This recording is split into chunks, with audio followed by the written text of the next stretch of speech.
Salam, salam la famille Outsider, on se retrouve encore une fois avec Willou. Willou, comment tu vas? La grande forme, écoute, en grande forme pour parler un petit peu des chances des sélections africaines à cette Coupe du Monde. Yeah, c'est ça qui nous amène aujourd'hui, c'est ce sujet-là, parce que, bon, voilà, c'est important d'en parler un tout petit peu, tout simplement parce que la Coupe du Monde, si tu regardes bien, j'ai pas fait le calcul, mais je pense que c'est les mêmes 8 équipes ou 9 équipes qui ont été championnes du monde dans l'histoire. 8, ouais. C'est toujours les mêmes. C'est toujours les mêmes, c'est toujours les Brésiliens, c'est toujours les Allemands, c'est toujours les Italiens, c'est toujours, on le voit au nombre d'étoiles. Quand on arrive à la Coupe du Monde, il y en a beaucoup, ils ont des étoiles continentalement. Bon, nous, maintenant, on en a une, mais quand on arrive au mondial, tu ne peux pas sortir ton étoile continentale. Là, on parle d'étoiles, je dis bien des vraies étoiles. Donc, du coup, il y a une question qui est récurrente un tout petit peu, c'est de savoir est-ce qu'une nation africaine, un jour, réussira à aller jusqu'au bout?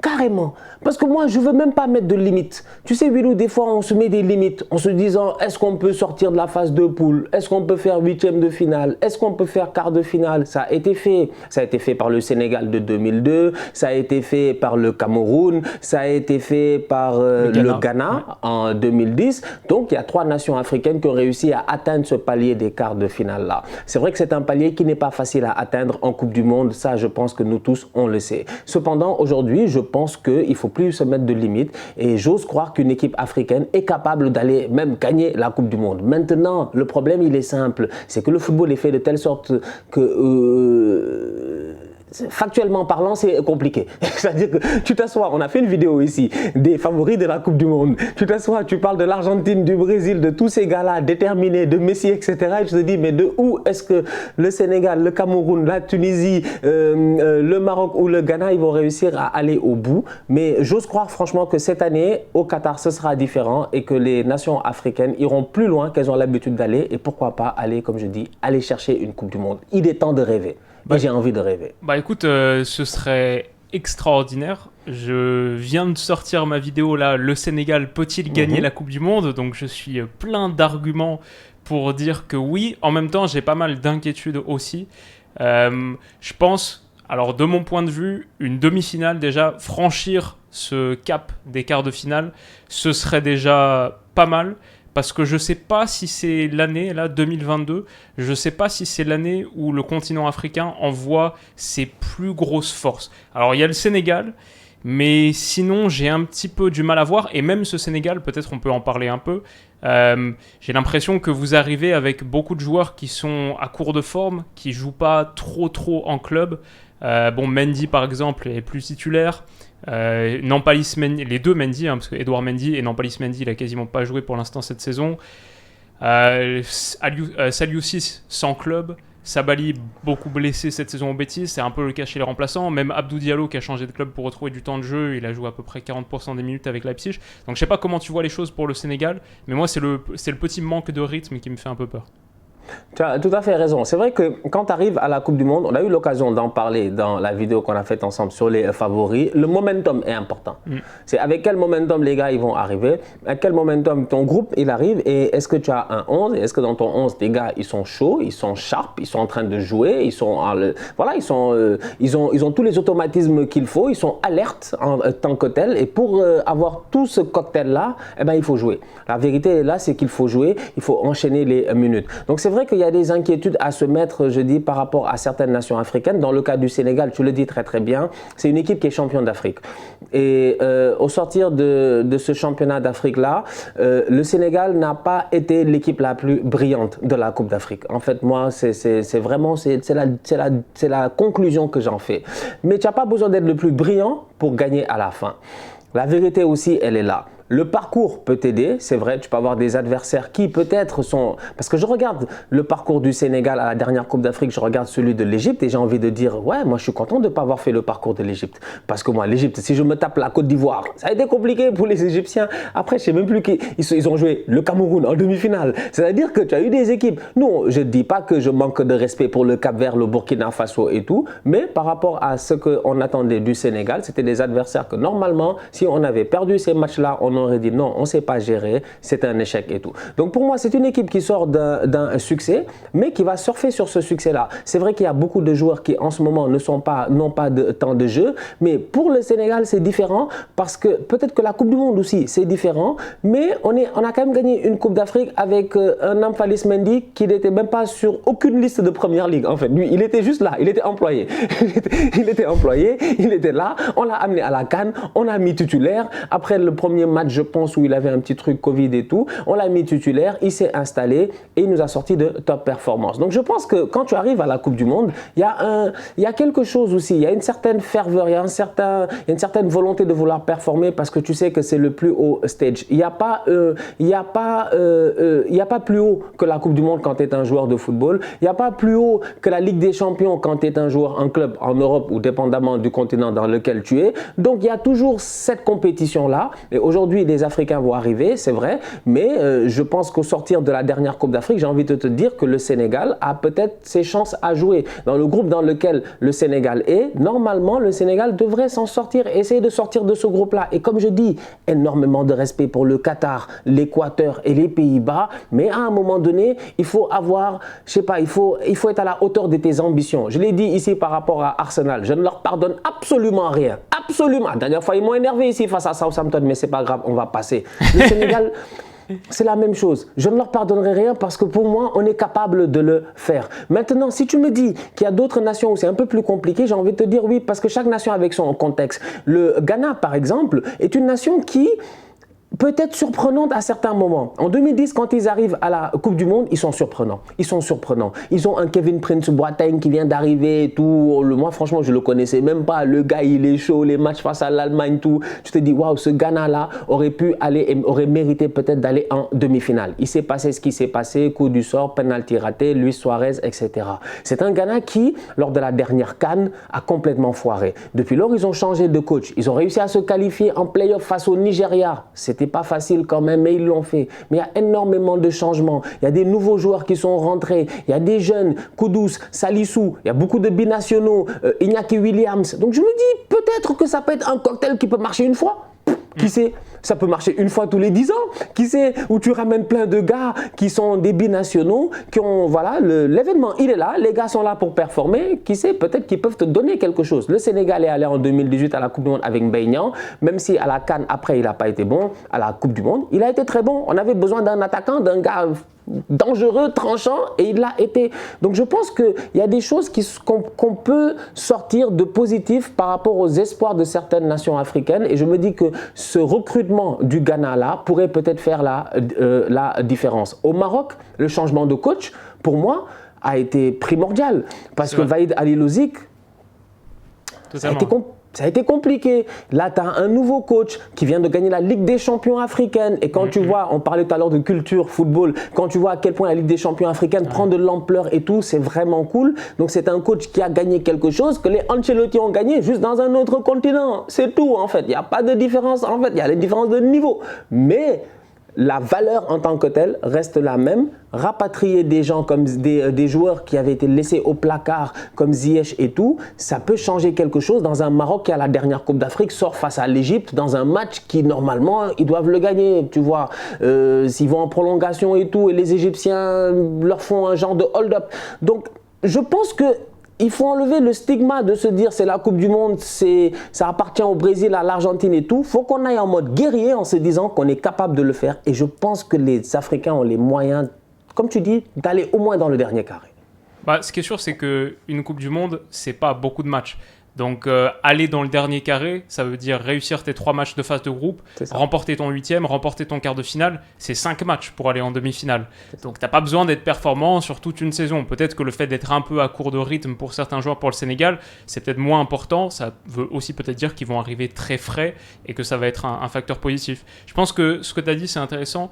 Même si l'histoire n'est pas en la faveur des sélections africaines, et par exemple, tu vois, tu me parles de Maroc et du Cameroun, le dernier match que le Maroc a remporté en Coupe du Monde, c'était en 98. Le dernier match que le Cameroun a remporté en Coupe du Monde, bah, c'était en 2002. C'est la seule victoire qu'ils ont depuis leur grande période de 90, depuis la grande Coupe du Monde de 90. Donc l'histoire, elle est ce qu'elle est. Mais pour ces deux pays, je vois effectivement une dynamique, une tendance qui est vachement positive. Et c'est peut-être ça l'histoire des sélections africaines qui arrivent au Qatar là en 2022. Tu as le Sénégal, champion d'Afrique en titre, qui en plus était sur une finale de CAN en 2019. Bon, l'élan, il est ce qu'il est. Sadio Mané, deuxième au Ballon d'Or, et qui est en train de... qui est ouf, quoi. Enfin, tu regardes les clips de Sadio Mané, son apport dans la sélection sénégalaise, etc. Bref, eux, ils arrivent avec ça. Le Cameroun arrive avec le changement de fédération, Samuel Eto'o à la tête de la FECAFOOT, qui a ce discours très ambitieux, extrêmement ambitieux, très inspirant dans les vestiaires, etc. Donc tu sens qu'il y a aussi un élan de positivité et d'ambition, de fin au Cameroun, qui peut peut-être les porter loin. Enfin, le Maroc, comme tu l'as dit, le changement de sélectionneur, Regragui, l'effet Regragui, le Regragui Ball, du gars qui a fait gagner la Ligue des Champions africaine à Casablanca, et qu'il arrive, on voit une vraie différence, ça joue beaucoup mieux. Ziyech, Mazraoui ont été rappelés, ont réintégré la sélection, donc c'est l'occasion de mettre un pansement sur les blessures d'antan. Et effectivement, tu arrives peut-être au mondial avec un état d'esprit beaucoup plus positif. C'est une bonne chose. Maintenant, je regarde les groupes. Ça, c'est toujours le truc, tu vois. Tu regardes les groupes en Coupe du Monde, ils sont compliqués. Même le groupe du Sénégal. Moi, je mets quand même le Sénégal dans les deux premiers. Et le Sénégal peut totalement terminer premier de ce groupe. Hein. Ça, c'est certain. Mais Équateur et Qatar, ça va pas être facile. Le Qatar, parce que le pays hôte, on sait que c'est toujours un peu compliqué. Même niveau arbitral, attention. Et l'Équateur, je pense que c'est très costaud. C'est une équipe qui est difficile à battre dans l'absolu. Pour le Maroc, Canada... Croatie, Belgique, toi t'es bien placé pour savoir que le Canada, ils arrivent aussi avec un bon niveau d'optimisme. Le foot qu'ils pratiquent là-bas, c'est pas mal du tout. John Herdman, etc. La Belgique, c'est un peu la fin de la génération dorée. Ça reste un cadre européen. La Croatie, finaliste du dernier mondial. C'est un peu le groupe de la francophonie, hors Croatie, mais ça va être chaud aussi là. Et le Cameroun, Brésil, ok. Serbie, attention à la Serbie, de Dusan Tadic, de Vlahovic, de Milinkovic-Savic, de Kostic, Rebic. C'est pas facile. Et la Suisse, qui est toujours, qui elle aussi est plutôt sur une bonne passe avec son très bon Euro 2021. Donc c'est un peu l'opposition qui me fait peur. Le Ghana, comme tu en as parlé, c'est pas mal sur le nouveau phénomène de binationaux. Il y a un recrutement qui est fait, l'effectif qui est amélioré. Le groupe, si je me trompe pas, c'est Portugal, Corée du Sud et Uruguay, donc c'est un peu plus abordable peut-être. Mais Tunisie, t'en penses quoi? Comment est-ce que tu vois les Tunisiens? Les Tunisiens, par exemple, moi, c'est eux qui, dans le groupe, ils vont pas être très contents, mais moi, c'est eux qui m'inquiètent le plus, les Tunisiens. Tu vois, genre, si on va tous ensemble, là, on a tous notre sac à dos, on va tous ensemble, entre 5 potes africains, là, moi, mon problème, c'est le poteau tunisien. J'ai envie de lui dire, frérot, gère-toi.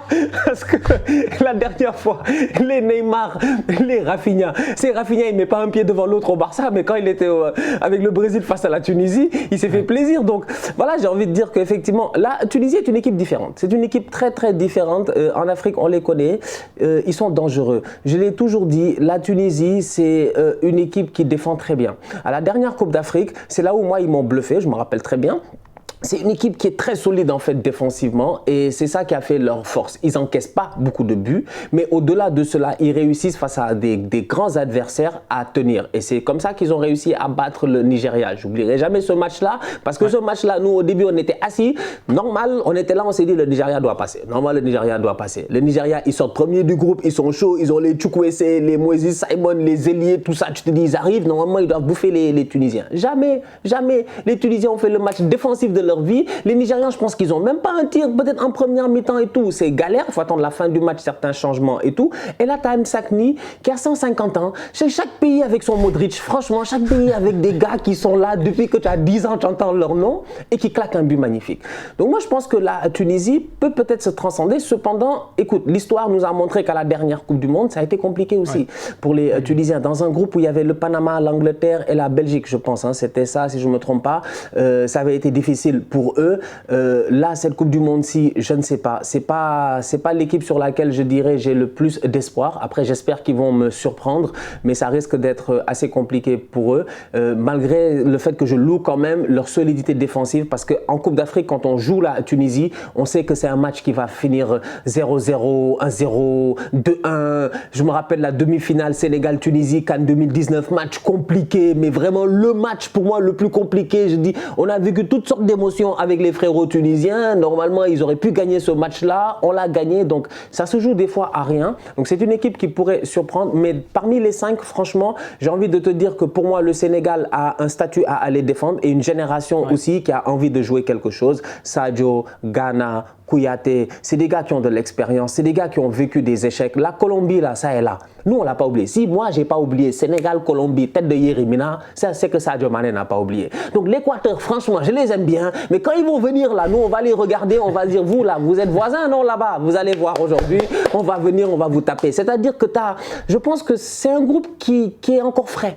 Ils sont frais. La défaite face à l'Algérie, elle était là. Ils ont juré, ils allaient gagner la CAN. Ils sont allés gagner la CAN dans des terres quand même compliquées au Cameroun, dans une CAN très très difficile.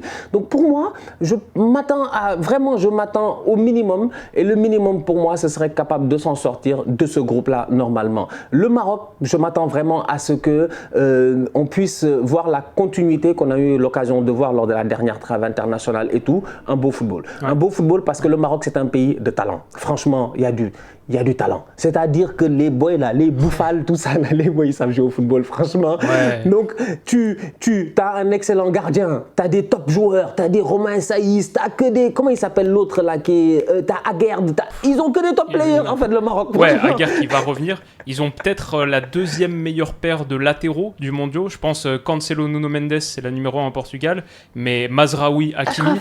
Pas mal non plus. Et moi, dans la vidéo que j'ai fait sur le Maroc, je les appelais le mini-Brésil parce que sur la qualité technique individuelle qu'ils ont, sur les postes offensifs, Boufal, j'ai regardé les matchs de la trêve internationale, c'est régal. Ziyech qui est revenu, Abdé qui a commencé à caler quelques dribbles aussi. Leur problème à eux, c'est qu'il leur manque un vrai numéro 9 parce que En-Nesyri, ça fait longtemps que ça marche pas super bien. Il y a personne qui donne vraiment satisfaction sur ce rôle de 9 et comme j'ai l'impression que ça veut jouer plutôt 4-2-3-1 ou peut-être 4-4-2 à voir, mais c'est peut-être un peu le truc inquiétant. Je crois que tout le monde est d'accord pour dire ça au Maroc. Le problème, c'est le poste de numéro 9. Donc à voir comment ils s'en sortent par rapport à ça. Par contre, là, ce qui est important au Maroc et ce qui a fait défaut ces dernières années, c'est que moi, à chaque fois que même durant la CAN, quand j'écoutais les spaces marocains, tout ça, et tu te rendais compte qu'il y avait un problème de... Tout le monde ne s'entendait pas en fait. Il y avait vraiment un problème et il fallait quelqu'un pour rassembler. Et le nouveau coach, je pense qu'il est dans cette optique-là de rassembler et ça peut faire la force du Maroc. Parce que franchement, je ne peux pas comprendre comment Vaïd n'avait pas le droit. Vaïd n'avait pas le droit. Je ne me rappelle même plus de mon débrief Maroc-Égypte, mais je l'ai débriefé. J'étais au stade ce jour-là. Et ils n'avaient pas le droit en fait parce qu'ils ont joué juste avant le Sénégal. C'était dans le même stade. Ils ont joué, après il y a eu 1 heure de trêve et après nous on a joué ce 8e de finale là. Ils n'avaient pas le droit parce que l'effectif est là et la génération elle est vraiment dorée et je pense que les Marocains s'attendent à quelque chose. Donc même si effectivement le groupe peut être difficile, c'est vrai, mais un autre truc chez les Marocains c'est la malice. C'est la malice. C'est ce que je disais la dernière fois. Je suis allé à un match de l'Impact de Montréal, le dernier match l'avant-dernier match des playoffs. Et je regardais, j'étais dans le stade et je me suis dit, ouais les gars, vous êtes gentils. Le football n'est pas un sport de gentils. Le football, il n'y a rien de gentil. On est là, on fait semblant, on est là, on fait les gentils, on sourit, tout ça, etc. Together, machin, chouette. Il n'y a pas de together. Sur un terrain de football, il faut avoir la malice. Et le Marocain, il a la malice. C'est pour ça que je mets un tout petit peu l'avantage dans un match face au Canada en me disant l'équipe canadienne est très bonne. C'est une excellente équipe de football en ce moment. Ils ne sont absolument pas à sous-estimer. Mais le Marocain, il a l'expérience, il a la malice. Il a ce facteur-là où il va vouloir peut-être tuer du temps, où il va aller chercher les bonnes fautes, où il va sortir l'autre de son match. Franchement, pour moi, il y a moyen de créer quelque chose avec cette équipe du Maroc là. Donc, j'ai hâte de voir ce que ça va donner. Le Cameroun, tu as dit quelque chose d'important tout à l'heure, c'est Eto'o. Pour moi, ça change tout. Parce que le Cameroun, quand ils sortent de leur Coupe d'Afrique des Nations, je me dis, c'est compliqué. Mais Eto'o a un discours positif, que j'imagine que tu as eu l'occasion de voir sur les réseaux, etc. Ouais. Mais il a un discours positif où il leur dit, c'est pas grave en fait, le vrai objectif c'est que moi je vais au Qatar. En fait, Eto'o leur a dit que lui il va au Qatar. Déjà lui il est ambassadeur de la Coupe du Monde, lui c'est sûr qu'il y va, mais il voulait pas y aller seul, c'est sûr il voulait pas y aller seul. Il l'a dit et ils sont allés mettre la climatisation là-bas à Blida. Donc franchement, on va être très sérieux. Les Camers, la manière à laquelle ils se sont qualifiés, moi c'est l'équipe la plus imprévisible par rapport à toutes ces équipes-là, je l'ai dit. Après avoir vécu 1 mois de ma vie au Cameroun, j'ai dit ce peuple-là est différent. Ils disent On dit en Afrique que le Cameroun, c'est l'Afrique en miniature. Moi, je suis d'accord. C'est-à-dire que c'est un melting pot tout le monde est là-bas. Il y a le Sénégalais, le Malien, le Congolais, tout le monde est là-bas. Je te dis, même l'Allemand, le Français, tout le monde est là-bas. Ils ont cette mentalité-là qui fait que eux, c'est dans les moments les plus durs qu'ils sont les plus forts. En fait, les Camerounais, ils n'aiment pas la complaisance. C'est dans les moments les plus durs qui sont les plus forts. Donc, je me dis, une équipe qui est amenée par un président de fédé comme Samuel Eto'o, qui n'aura pas envie de se taper la honte, je dis bien, là-bas, au Cameroun. Et au-delà de ça, un Rigobert Song qui, peut-être, on peut douter de ses capacités de coaching, peut-être, voilà, de son expérience, quoi que ce soit, mais il a joué des Coupes du Monde. Il a joué 4 Coupes du Monde. Ça, c'est pas un tocard. C'est-à-dire que lui, il a joué des Coupes du Monde, il avait des brassards de capitaine, l'expérience, je dis bien, de ces ambiances-là, il les a. C'est pas pour rien que Rigobert, quand il est là-bas en Algérie, dans les montagnes, le match, il est difficile. Je vous jure que c'est pas tout le monde qui s'en sort. Mais on dirait qu'il n'a jamais paniqué. On dirait qu'il est toujours resté serein. Il l'a même montré à travers sa conférence de presse. Il y a une confiance qui peut être insufflée à ce groupe-là. Un groupe de bandits, des Vincent Aboubakar, voilà, des joueurs qui sont très pertinents. Pour moi, Choupo-Moting qui claque des buts aussi en ce moment. Donc pour moi, franchement, le Cameroun a son truc à jouer. Et le Ghana, comme je dis, on verra. Mais il n'y a que la Tunisie qui m'inquiète un peu parce que j'ai l'impression que je suis un peu à court d'arguments. Peut-être qu'un Tunisien aurait pu bien défendre aujourd'hui son équipe nationale, mais j'ai envie de dire que pour moi, de ces 4 équipes-là, je m'attends au moins à ce qu'il y en ait, voilà, qu'il y en ait une qui aille en quart de finale minimum, voire les demi-finales. Et comme je dis, j'ai pas envie de me mettre de limite. Moi, j'ai envie de voir un Africain champion du monde. Je sais pas, il y a une partie de moi, Willou, même si on a fait la vidéo sur les favoris, il y a une partie dans mon cœur. C'est irrationnel, mais il y a quelque chose qui me dit dans mon cœur que le champion du monde cette année sera quelqu'un qui n'a jamais gagné la Coupe du Monde. Après moi, dès que je dis ça, je pense à mon pote Messi, quoi. Je dis, oh, c'est dommage, il va perdre en finale. il va perdre face au Cameroun en finale. Il va rien comprendre. Ah bah, écoute, ce serait un truc de folie, surtout que, disons que dans les arguments que tu peux mettre en la faveur d'un nouveau pays qui remporte la Coupe du Monde, et pourquoi pas un Africain, c'est que ce mondial, il est dès le départ très très spécial. Le premier en hiver, le premier dans un pays arabe, on est vraiment sur... c'est que des nouveautés là, donc ce serait jamais 203 et peut-être un nouveau champion. C'est ça. Ben, on va voir ce que ça va donner. La compétition commence dans un peu plus de 3 semaines. Ça risque d'être très très chaud. Les équipes arrivent avec un momentum où tu te dis, voilà, je pense que ça va en termes individuellement. Il y a juste quelques joueurs qui sont blessés, ça m'inquiète un peu. J'ai vu que Anguissa a été blessé. Je trouve que c'est un joueur très important en ce début de saison. Excellent au Napoli. Il n'a pas fait une très grosse Coupe d'Afrique. Les Camerounais étaient très fâchés sur place contre Anguissa. Souvent, ils trouvaient qu'il était lent, voilà, que c'était pas assez rapide et tout. Mais c'est un gars très, très pertinent dans ce... Donc, j'espère qu'il va quand même y aller. Dans le groupe, hein, normalement, il y a des gars, blessés ou pas, ils partent. Il y a des pays où tu es blessé, tu n'es pas blessé, tu pars, quoi qu'il arrive. Tu vois. Donc, on va voir. Donc, c'est plutôt ça. C'est le momentum avec lequel les équipes vont arriver. J'espère que tout le monde va arriver au top de sa forme. C'est le plus important. Et que les Africains, voilà, se mettre au spectacle et qu'ils réussissent à performer. Franchement, il n'y a que ça que je peux souhaiter, c'est que les gars y performent, qu'ils nous bluffent. Et au-delà, et le dernier point que je voulais apporter, Willou, c'est, je pense que la professionnalisation du sport aussi a beaucoup changé parce que je pense que le football africain, année après année, il évolue. Déjà à l'interne, ça c'est important, et après ça déteint aussi sur les équipes nationales. Et il y a une professionnalisation qui est en train de vraiment se créer, les centres, entre les centres de formation, les clubs. Comme je disais tout à l'heure, au Maroc, tu as d'excellents clubs de football, tu as le TP Mazembe, tu as Arli, tu as Zamalek, t'as vraiment, tu vois, t'as des clubs qui sont là continentalement, qui font rayonner un peu ce football-là et qui ont cette volonté-là de vouloir montrer qu'eux aussi, ils sont capables. C'est vrai que peut-être t'as pas le même visuel, donc c'est pas aussi télévisé que peut l'être certains championnats qu'on a l'habitude de voir à chaque semaine, mais je pense qu'il y a un travail qui est fait à ce niveau-là, et ça aussi, ça influe sur l'équipe, parce que pour moi, la plupart des équipes nationales aujourd'hui sont dans les mêmes conditions que les équipes européennes, sud-américaines et tout. tout. En fait, c'est fini. Normalement, moi, bon, à part les caméras, et là, j'ose le dire parce qu'on est amis, j'ai trop d'amis au Cameroun, franchement, ne nous fatiguez pas avec vos primes, s'il vous plaît. Attendez que la compétition finisse, réglez ça à la maison. Ne venez pas au Cameroun, ne venez pas, s'il vous plaît, au Qatar, vous asseoir, vous fâcher en disant on m'a pas payé mes primes et tout. Venez jouer au football. Donc, à part cet aspect-là, aujourd'hui, tout le monde arrive prêt. Le Sénégal sera dans les meilleures conditions possibles, dans les meilleurs hôtels possibles, avec les meilleurs, voilà, tout ce qu'ils font. En fait, tu n'as plus rien à envier aux autres parce que tes joueurs évoluent dans ces clubs-là. Ton Sadio Mané, l'exigence qu'il a au Bayern, nous, en équipe nationale, c'est la même exigence qu'on met aujourd'hui. Donc au Maroc, l'exigence qu'ils ont peut-être pour Ziyech à Chelsea ou Mazraoui au Bayern ou machin, etc., ou Bonou à Séville, c'est la même qu'ils mettent aussi dans leurs infrastructures. En plus, ils ont envie d'organiser une Coupe du Monde. Les Marocains, ça, on le sait depuis des années et des années. Donc pour moi, on évolue. Attention à nous, on arrive. On a été retardé par l'histoire. 2 participants, 1 participant, 70, que c'est pas 86, machin, j'étais pas né. Si j'étais né, ça ne serait pas passé comme ça. On n'était pas né. Mais voilà, moi je pense qu'on mérite, voilà, aujourd'hui 5 participants, voire beaucoup plus à la prochaine Coupe du Monde. Mais je pense qu'il y a quelque chose qui s'en vient. Et cette année, je m'attends à une surprise. Et je m'attends à ce qu'il y en ait 1 ou 2, ou 3, ou 4, ou 5 qui réussissent à nous surprendre. Il ne faut pas flopper comme la dernière Coupe du Monde. Il faudrait que certains d'entre nous sortent du groupe. C'est ça. Mais j'ai envie de dire aussi, le foot international, tout peut se passer en fait. Disons que aujourd'hui, on parle de la compétence des sélections africaines. Est-ce qu'elles vont réussir à performer là au Qatar ?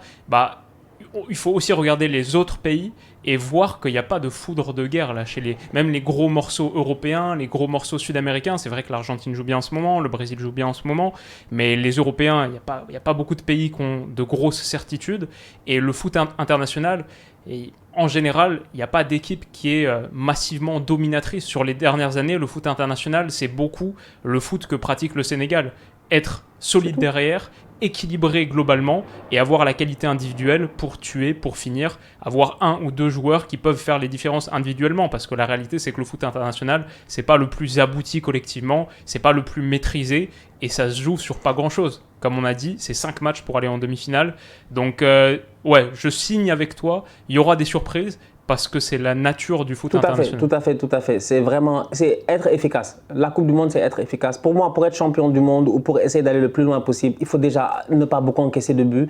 Et ça, c'est la force de pas mal d'équipes africaines qui vont arriver à cette compétition-là. C'est déjà des défenses solides, des joueurs expérimentés. Et on ne cherche pas, je ne pense pas que par exemple pour le Sénégal, je suis convaincu, nous, on ne cherche pas le 3-0, le 4-0. Ça ne nous intéresse pas. Mais nous, ce qui nous intéresse, tu as vu à la dernière CAN, on a fait 0-0, 0-0. Nous, en fait, l'essentiel, c'est de passer. En fait, tu sais, le Sénégal, c'est l'enfant à l'école. Il ne cherche pas, je dis bien, le A+, ce n'est pas son problème. Lui, il passe. On a dit la moyenne, c'est 12. Lui, il a 12. Franchement, nous, on passe. Mais quand va arriver l'examen final, là-bas, je dis bien, celui qui te permet d'entrer dans les grandes écoles, on sera parmi les premiers. Moi, j'ai espoir qu'il y a cette mentalité-là d'être efficace à la Coupe du Monde. Et on a appris de ces dernières années, plus tu joues, plus tu es exposé aussi. Donc, on va voir ce que ça va donner.